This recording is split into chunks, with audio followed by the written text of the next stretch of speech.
Hello guys, in today's video I'm going to show you how to download Amazon product video. This tutorial will be very quick and simple. Just make sure to subscribe to this channel and leave a like on this video if you will find this guide useful. Now, on Amazon you want to go ahead and find your product and open it up. Maybe you will have a video right there. I don't have it here, so I'm just going to go ahead and scroll down until I find the video right there in the description. Now, if you want to go ahead and download it, there's no option to do this. So you want to go ahead to your Chrome extensions. You want to click this button at the top and click Manage Extensions. You will be redirected to this page where you want to click on Chrome Web Store. After that, you will be redirected here where you will need to go ahead and search for Video Downloader.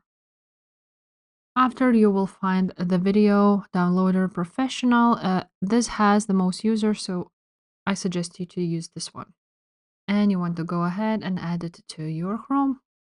After that, you want to go back to your Amazon. And from here, you want to go ahead and click on that extension, and you will see that it found the video you need.